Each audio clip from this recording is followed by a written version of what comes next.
Queridos, Cairene, Deus abençoe a todos vocês. Lição de número 4, o Espírito que nos guia para além das fronteiras. A minha pergunta é: qual é a contribuição do Espírito na obra, na missão da igreja? Será que realmente precisamos ouvir a voz do Espírito? O que a igreja diz sobre a autoridade do Espírito na missão da igreja? Qual é a importância do Espírito dentro do contexto da vida da igreja? Essa e outras questões estão aqui nessa lição de número 4. Praticamente um terço da lição conclui-se hoje. Leitura em classe, Atos 16, 11 a 18 e 25 a 21, é o texto que vai tratar de Paulo na cidade de Filipos. Palavras-chave: Espírito, fronteiras, Paulo e Silas. Introdução. Atos 16 apresenta a expansão do evangelho para novas fronteiras geográficas. Agora ele está chegando na Europa, né? Fronteiras geográficas, culturais, sociais e espirituais. Durante a segunda viagem missionária, Paulo e Silas são conduzidos pelo Espírito até a Macedônia, onde a mensagem alcança pessoas de diferentes contextos. O termo grego pneuma, espírito, destaca a ação divina na condução da missão. Em Filipos, Deus abre o coração de Lídia, liberta uma jovem dominada por um espírito de adivinhação e transforma a vida de um carcereiro. A narrativa demonstra que a missão cristã não é limitada pelas circunstâncias, pela perseguição ou pelas fronteiras humanas, pois o Espírito conduz a igreja para que o evangelho alcance aqueles que Deus deseja salvar. Gente, o interessante é quando a gente lê o Salmo 23, né? Ainda que eu andasse pelo vale da sombra da morte, não temerei mal algum, a tua vara e o teu cajado me consolam. Então observem que a vara e o cajado do Senhor consola quando a gente está no vale da morte. Então não adianta ter perseguição, não adianta ter sofrimento, que a igreja não vai parar, porque ela é guiada pelo Espírito Santo. E quando a gente fala de perseguição, a igreja do primeiro século entende muito bem o que é isso. Logo, também as igrejas de algumas regiões da Ásia, da África, do Oriente Médio, também sabem o que realmente é uma perseguição com violência, com prisões, com trabalhos forçados, com clandestinidade, porque às vezes tem que fazer isso, né? Por exemplo, tem país que você vai entrar e você tem que contrabandear Bíblias. Então isso é um problema sério, mas os olhos do mundo estão fechados para tal questão. Lídia é a primeira grande sessão, quando o Espírito abre o coração e funda uma igreja. Lembrando que ela é a primeira mulher na Europa a se converter, né? Primeira subseção, a direção soberana do Espírito na segunda viagem missionária. A segunda viagem missionária de Paulo demonstra que a obra evangelística é conduzida pela direção soberana de Deus. O Espírito Santo impede os missionários de seguirem determinados caminhos e, por meio de uma visão, Rorama, orienta Paulo a ir à Macedônia. A expressão passa a Macedônia e ajuda-nos apresenta uma nova fronteira missionária. Enquanto o verbo euangelizomai, anunciar as boas novas, resume o propósito da missão, Paulo possuía seus planos, mas estava disposto a submetê-los à direção do Espírito, mostrando que a igreja deve permanecer sensível à orientação divina para alcançar novos campos e pessoas. Lembrando o que está em Hebreus, né? Quando ouvirdes a voz do Espírito Santo, não endureçais o vosso coração, para que não sejais impedidos de entrar na terra prometida. Então, eu como pastor, como dirigente de igreja, eu tenho meus planos, eu tenho meus propósitos, mas eu preciso submetê-los à vontade e à direção do Espírito Santo. O verbo aqui, euangelizomai, está na voz média ou passiva, mas aqui a voz média, ou seja, é um verbo depoente nesse sentido, a não ser que ele tenha na voz ativa, euangelizo, aí sim, ele não seria depoente. Então ele tem essa ideia de voz média, mas ele é voz média, mas a ação é ativa.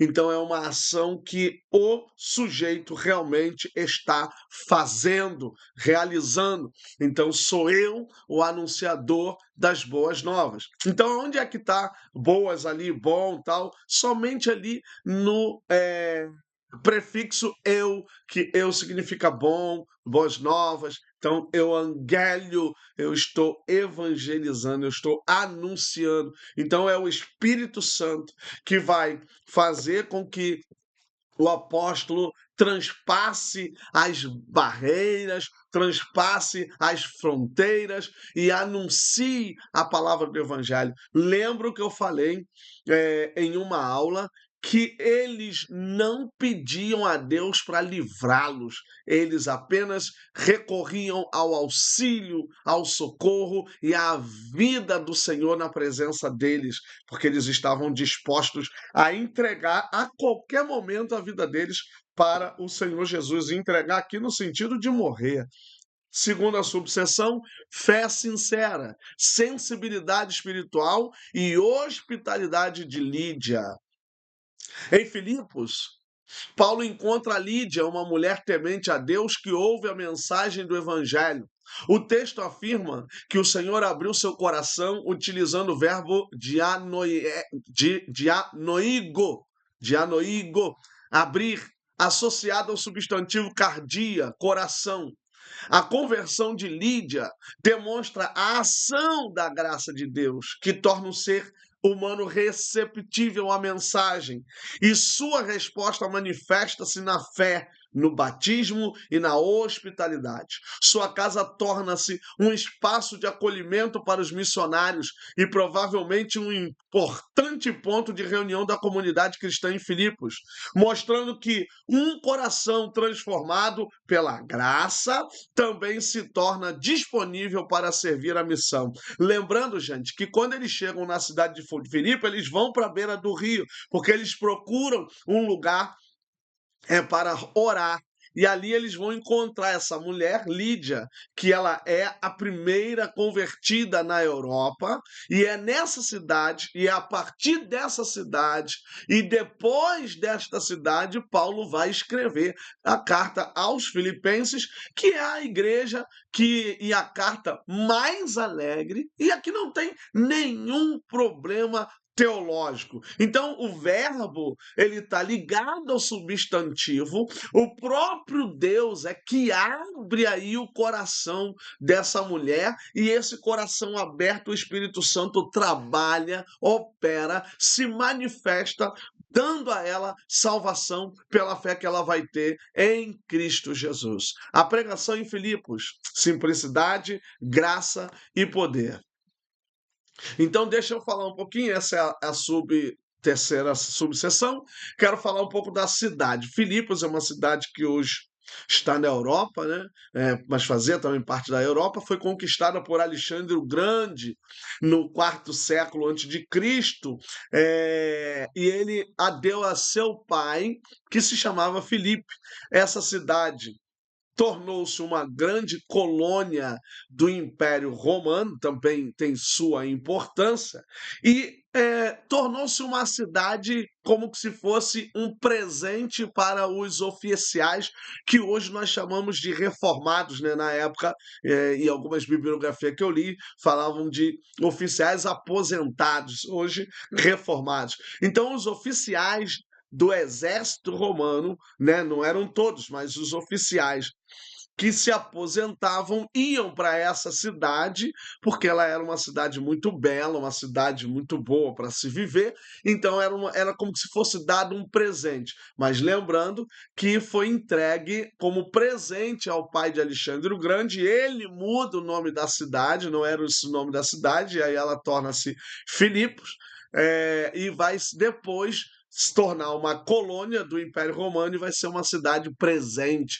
para aqueles oficiais de destaque que se aposentaram naquele contexto. Então a pregação em Filipos acontece inicialmente em um ambiente simples, junto a um grupo de mulheres reunidas para a oração, pro céu ré.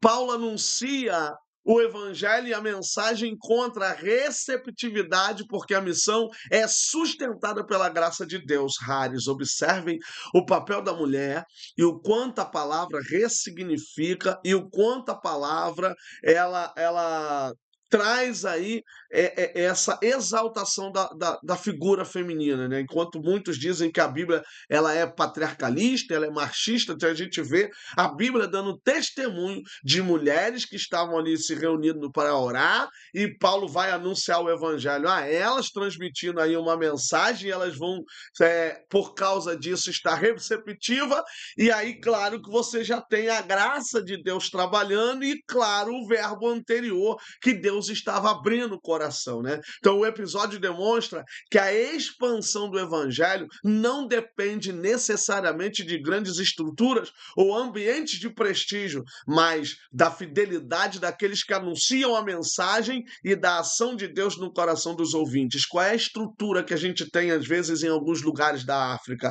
Qual é a estrutura que a gente tem, às vezes, no interior do Brasil ou na parte norte do Brasil, quando você tem que subir 10, 12, 15, 20 horas de barco para anunciar o evangelho ou a ribeirinhos ou tribos indígenas? Como é que a gente faz isso? A gente faz isso com a graça de Deus. Claro, gente, que isso não tira a necessidade da contribuição, da ajuda, da oferta. É importante, porque você precisa enviar, mas é chegando lá que a realidade dos bens, da finança, vão demonstrar o quanto elas são também impotentes. Então, é o evangelho, é o poder da pregação, é a presença do Espírito Santo que vai trazer essa transformação, essa salvação de almas nas vidas que já têm os seus deuses, já têm suas religiões agrárias ou religiões ancestrais,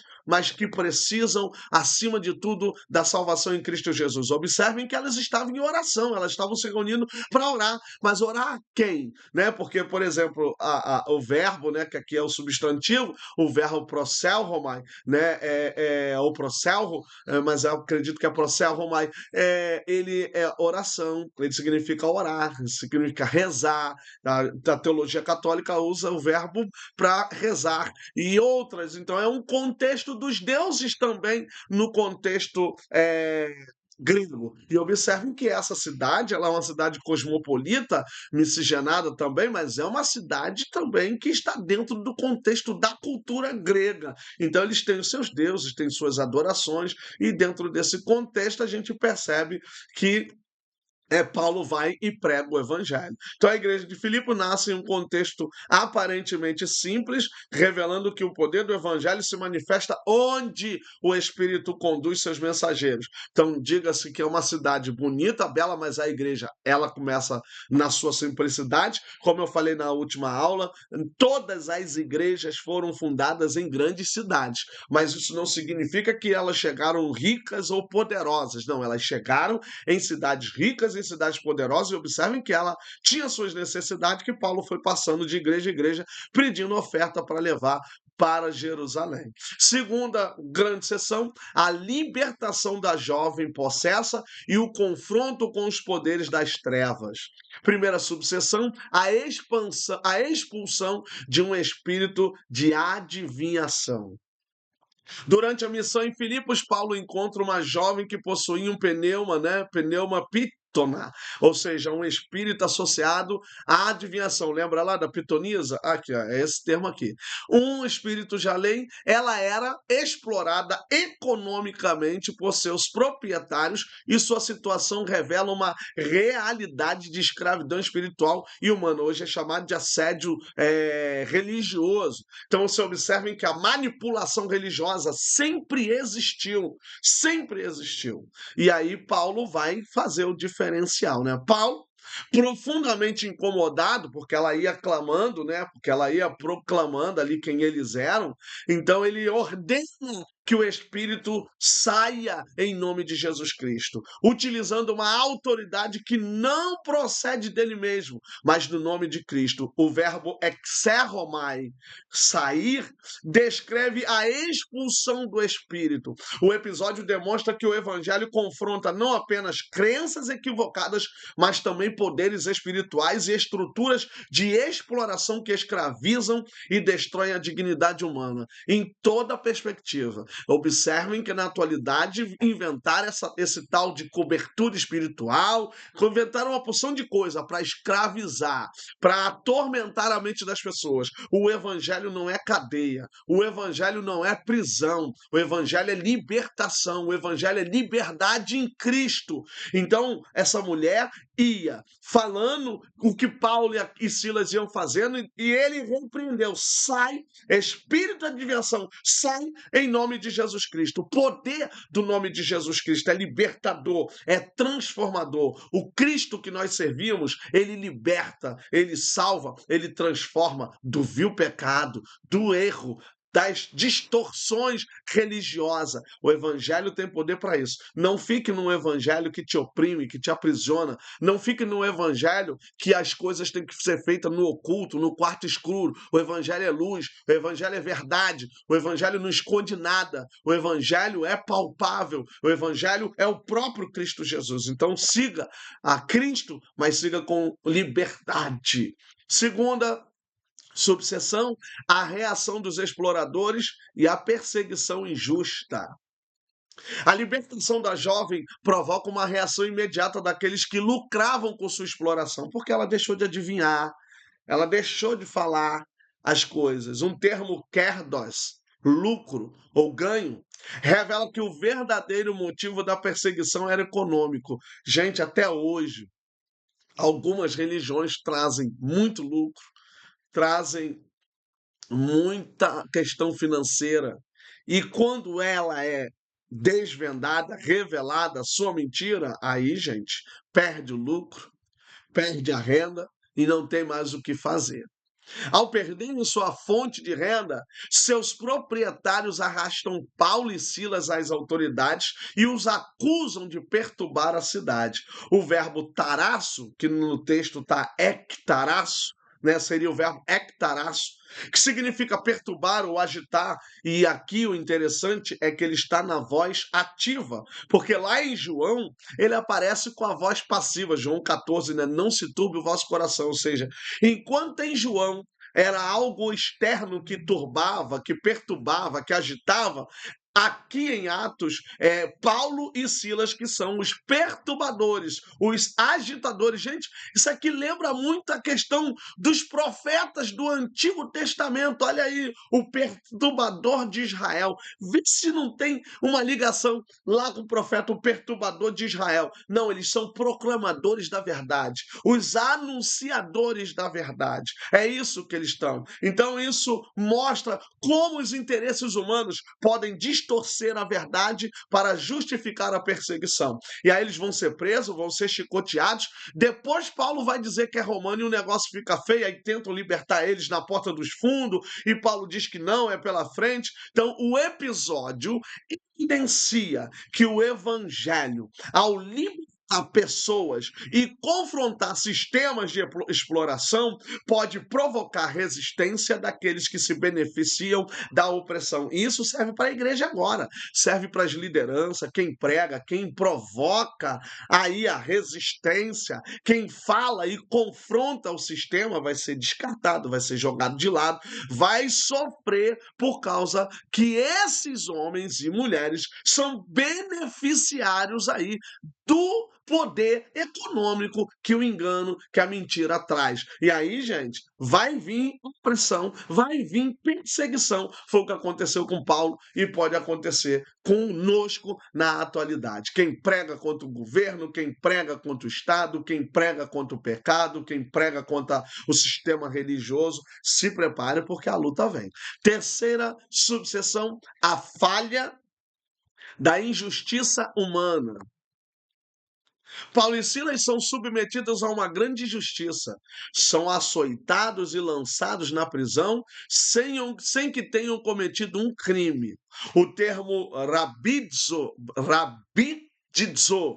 açoitar com varas, demonstra a violência sofrida pelos missionários, enquanto desmoteriam, que é prisão, descreve o lugar para onde são levados. Então, eles são levados para ser açoitados com varas, não chicoteados, mas açoitados com varas, né, que é diferente, mas é um flagelo tão doloroso quanto, e eles são injustamente, porque não passam por um processo, não vivem ali todo o rito processual, apenas são acusados e os beneficiários também estão ali entre esses legisladores e juristas e vão fazer essa perversidade, essa injustiça contra o apóstolo Paulo. Humanamente, a situação parece representar uma derrota na missão. Mas o relato demonstra justamente o contrário. A prisão não interrompe o propósito de Deus, ao contrário, torna-se o cenário para uma nova manifestação da graça. Gente, lembrem-se como é que a gente vai fazer uma festa no deserto. Como nós vamos ter um banquete diante de nós na presença dos nossos inimigos. E como agora a prisão vai se tornar o lugar da majestade, da glória de Deus. Por isso, gente, os lugares mais inóspitos, os lugares mais tenebrosos, os lugares mais terríveis são os lugares que mais Deus se manifesta. Deus se manifestou no deserto, Deus se manifestou na cadeia de José, Deus se manifestou no Egito, Deus se manifestou no vale, Deus se manifestou no monte, e agora Deus está se manifestando na prisão. Então, o lugar que parece ser de derrota é onde a graça de Deus se manifesta. A injustiça humana pode prender os mensageiros, mas não consegue prender o avanço da mensagem do Evangelho. O Evangelho é muito mais além do que as pessoas pensam. O Evangelho de Deus é poder, ele é loucura para os que perecem, mas é poder para aqueles que creem, poder de Deus. Terceira e última grande sessão, a prisão de Paulo e Silas e a conversão do carcereiro, claro, Atos dos Apóstolos, capítulo 16, né? Primeira subseção, açoitados e presos por causa do evangelho. Não foram presos porque abusavam do dízimo, abusavam do poder, não, por causa do evangelho. Paulo e Silas sofrem fisicamente por causa do evangelho, sendo açoitados e presos. Nós temos vários relatos em Atos de prisões de apóstolos, de propagadores do evangelho por causa do evangelho. A experiência demonstra que ser guiado pelo Espírito Santo não significa estar livre de sofrimento ou oposição. Claro que não, gente. Ele vai nos guiar, ele vai nos direcionar em vales de sombra da morte. Os missionários permanecem fiéis mesmo quando sua obediência a Deus os conduz a uma situação de dor e humilhação. A prisão não representa o abandono de Deus, mas uma nova oportunidade para o testemunho cristão. A narrativa ensina que a missão continua mesmo em circunstâncias adversas, pois o propósito divino não depende da liberdade física dos seus mensageiros. Paulo mesmo diz, olha, estou preso, mas estou preso no Senhor. Orem por mim para que a palavra não fique presa, porque a prisão não é o limite da pregação. prisão. A prisão não é o fim, a prisão, na verdade, é agora o ambiente religioso para Deus se manifestar.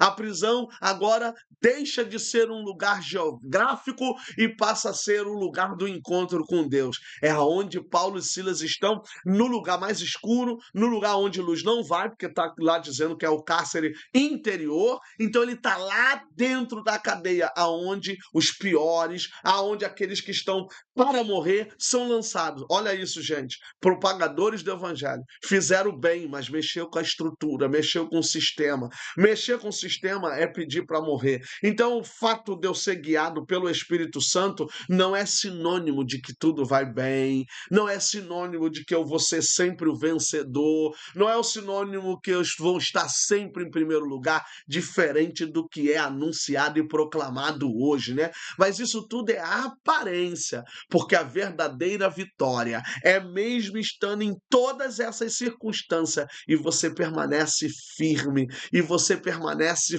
fiel à presença do Senhor. Deus é maravilhoso, gente. Vamos permanecer fiéis à sua palavra, mesmo em meio a sofrimento, a dor, as doenças, as dificuldades. Permaneçamos fiéis, porque Deus cumprirá a sua palavra e nós veremos a glória de Deus no pior momento, na noite mais escura, nas nossas cadeias. Deus irá nos dar vitória. Segunda subseção, o louvor que abre portas e transforma ambientes. Por volta da meia-noite, Paulo e Silas oram, procel Romai, e cantam louvores, rimnel, mesmo feridos e presos, que eles foram chicoteados, né, gente? Tomaram ali aquelas varadas. Então, gente, olha, que coisa tremenda você ter a ideia de sofrimento, assim, e eles permanecerem com essa fidelidade, né? Isso foge à realidade humana. Então, ocorre um grande terremoto, seismos, aí, ó, de cisma. As portas da prisão se abrem e as correntes se soltam. O episódio demonstra que a adoração não depende de circunstâncias favoráveis, pois os missionários louvam a Deus em meio ao sofrimento, não importa a sua situação, louve, adore, isso é uma forma de louvar, de ter fé. Entretanto, o maior propósito daquele acontecimento não era simplesmente libertar Paulo e Silas, mas criar uma oportunidade para a salvação do carcereiro, porque o carcereiro iria morrer. O carcereiro estava ali para guardar com a sua própria vida, ele iria ser morto. A prisão que parecia representar o fim da missão transforma-se em um lugar onde Deus manifesta seu poder e sua graça. O carcereiro é salvo, a glória de Deus é derramada naquele lugar, Deus se manifesta poderosamente naquele lugar e salvação. Duas coisas, no mínimo, são fundamentais para a igreja, e nesses aqui a gente vê isso. Primeiro, tudo tem que ser feito para a glória de Deus. A gente ora, adora, louva. E tudo isso está dentro desse contexto da oração também. E a salvação de almas, esse é o maior objetivo. A igreja está muito envolvida com congressos, com eventos, com seja lá o que for, mas não estão envolvida com salvação de alma. Salvem almas. Esse é o propósito da igreja. Terceira e última subseção: a conversão do carcereiro e a vitória da graça.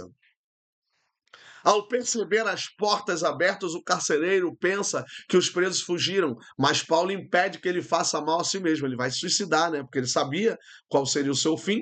Diante daquele acontecimento, o carcereiro pergunta o que deve fazer para ser salvo. E Paulo responde: crê no Senhor Jesus. O verbo pisteuo, crer, aponta para a fé como resposta à mensagem do evangelho. A fé vem pelo ouvir aqui a palavra, e ele vai crer para chegar a esse ponto. Enquanto soteria, salvação, expressa a ação redentora de Deus, o carcereiro ouve a palavra, recebe o batismo e manifesta alegria, hará, que tem a mesma raiz que graça, hares.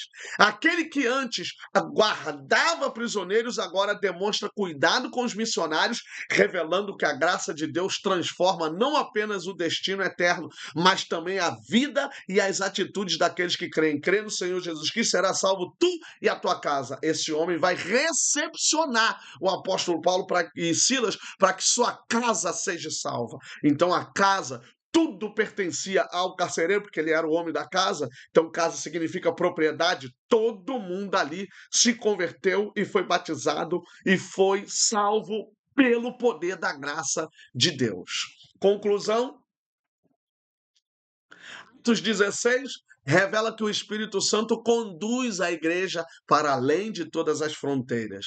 O evangelho alcança Lídia, uma mulher comerciante, liberta uma jovem explorada, confronta poderes espirituais, sustenta Paulo e Silas na prisão e transforma a vida de um carcereiro. Os termos pneuma, espírito, dianoigo, abrir, exerromai, sair, proselromai, orar, Gimnel, louvar, e pistel, crer, ajudam a compreender a dinâmica dessa missão. A grande lição é que o Espírito continua conduzindo a igreja a novas fronteiras, transformando prisões em púlpitos, sofrimentos em testemunhos e pessoas alcançadas pela graça em instrumentos de expansão do evangelho. Lembre-se que nós somos uma semente que pode produzir 10, 30, 50, 100 por um. Que Deus abençoe, compartilhe, comente, dê um like,